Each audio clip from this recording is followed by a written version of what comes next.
Manchester United 1, Leicester City 0. Really pleased with the result there from Manchester United, really am. Great victory for Manchester United in the circumstances that we have. We've got so many players out injured, we've been playing pretty poor lately, and we've got the job done. Really pleased. It was against a difficult Leicester side. Make no mistake about it, they're one of the favourites to break into that top 4 this season if one of the outside top 6 don't make it. And overall fantastic 3 points. Now, it was a really shit performance from Manchester United. I'm not going to say it was good, because it wasn't, but the positives are a clean sheet. We've not scored a goal from open play, okay, but Rashford at least scored the penalty this time around, which is great, because when you've missed a penalty, you just want to get that next one and put it away, which was great. And we've seen a couple more players given first appearances of the season. Zabi come on late on in the game just to shut the game out, which is great to see, instead of Jones. And we've seen Tae Chong get some minutes in the second half, which is great to see. But besides, really, we hit the bar in the second half late on from Marcus Rashford, a free kick, but we were pretty poor, to be honest, today. And if you match the two teams up, a lot of these Leicester players would get into the Manchester United side, no question about that. So, to be honest, it is pretty poor the way Manchester United lined up. The positive, obviously, being Wan-Bissaka, the only one that come back from injury. There were so many players out injured.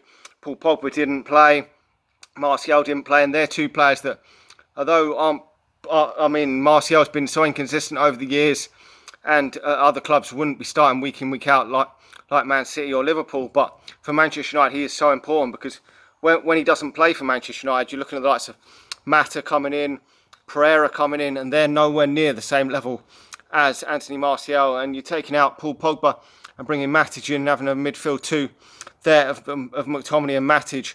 And no disrespect to either of them, but neither of them are going to create a lot and score goals. So the creativity just wasn't there in midfield for Manchester United.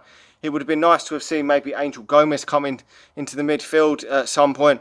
But I've got a feeling he brought them Angel Gomez into the bench today, and Greenwood was also on the bench. But I've got a feeling he's got one eye on that game in the week against Astana, with no Greenwood getting on the pitch at all. I've got a feeling he might be looking to give him his first start of the season for Manchester United in that. And we've got Rochdale coming up on the horizon in a week's time. So it does look like some of these youngsters will get a lot more minutes. And hopefully then once everyone's got a good, decent game under their belt, I think Ole Gunnar Solskjaer will be able to look at which players should be starting for Manchester United in the best starting lineup possible. Because at the moment, I'm not too sure, even when we played our first couple of games of the season, whether it was our best starting lineup, like even against Chelsea where we had Pereira starting, I'm not too sure if he's good enough to start week in, week out for Manchester United. And the likes of Greenwood, Gomez, Chong, Garner, all these players, Zabi, have got a real staking claim to get into this team, because at the moment, some of these players are performing bang average for me for Manchester United, and would never have got in any team of yesteryear. So it is good there's competition for places for Manchester United, that some of these youngsters can if they can grab it in the next couple of weeks, because we really didn't create enough today for Manchester United. We weren't good enough. We've had to rode our luck a bit to get the 3 points, but by hook or by crook, we fucking got the job done. And with that starting lineup out there to get the job done, I'm really pleased. I mean, clean sheet is really appreciated. David Hare pulling off a good save from Maddison in this game as well. He needed another clean sheet. So overall, you cannot knock the 3 points, because you're looking at Spurs and Chelsea also winning today convincingly, and it is a worry that if Arsenal win as well, if Manchester United have drawn this game, which could have happened quite easily, we didn't deserve to win the game for me at all. If we had dropped points in this game, it would have left us doing a lot of catching up to do.